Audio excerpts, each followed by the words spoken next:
একটা জ্বরের কথা ভাবুন তো, যেটা কিছুতেই সারছে না। মানে জ্বরটা এলো কিন্তু আর গেলই না, কেমন হবে ব্যাপারটা?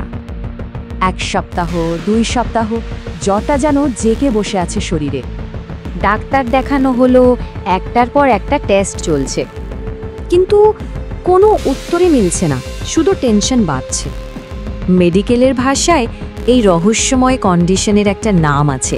একে বলা হয় ফিভার অফ আননোন অরিজিন বা সংক্ষেপে FUO। সোজা কথায়, যখন 3 সপ্তাহের বেশি জ্বর থাকে আর অনেক পরীক্ষা নিরীক্ষার পরেও ডাক্তাররা এর কোনো কারণ খুঁজে পান না, তখন তাকে FUO বলা হয়। তো এই যে শরীরটা গরম হয়ে আছে, এর পিছনে আসলে লুকিয়ে আছেটা কি? চলুন একবার সাসপেক্ট লিস্টটা দেখে নিই। প্রায় 19% ক্ষেত্রে এর কারণ হতে পারে কোনো লুকিয়ে থাকা ইনফেকশন। 24% ক্ষেত্রে শরীর নিজেই নিজের বিরুদ্ধে লড়তে শুরু করে, আর 12% ক্ষেত্রে এর পেছনে থাকতে পারে কোনো টিউমার।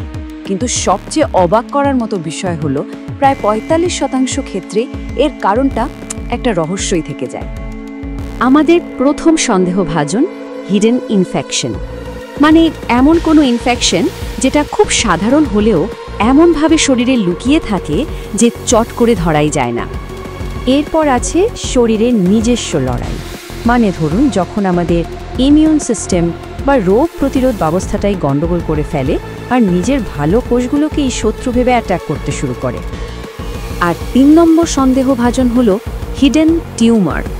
এটা শুনতে অদ্ভুত লাগলেও সত্যি যে অনেক সময় লিম্ফোমার মতো বড় রোগের প্রথম লক্ষণই হতে পারে এই দীর্ঘস্থায়ী জ্বর। তাহলে এই অবস্থায় একজন রোগী কিভাবে নিজেই একজন ডিটেকটিভ হয়ে উঠতে পারে? এই রহস্য সমাধানের সবচেয়ে বড় ক্লু কিন্তু রোগীর কাছেই থাকে। কিভাবে? একটা ফিভার ডায়েরি মেনটেন করে, মানে কখন জ্বর আসছে, টেম্পারেচার কত থাকছে, সব কিছু লিখে রাখা। এমনকি ছোটোখাটো লক্ষণ, কোথাও ঘুরতে যাওয়া বা কোনো পশু পাখির সংস্পর্শে আসা, এই সব তথ্য কিন্তু ডাক্তারদের জন্য দারুণ কাজের হতে পারে।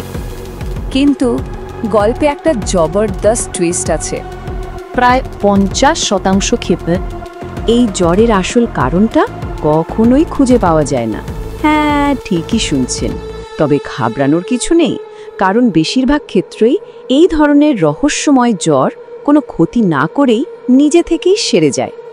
তাহলে প্রশ্নটা হলো, আমাদের শরীরও কি ভেতরে ভেতরে এমন কোনো যুদ্ধ লড়ছে যেটা আমরা দেখতে পাই না?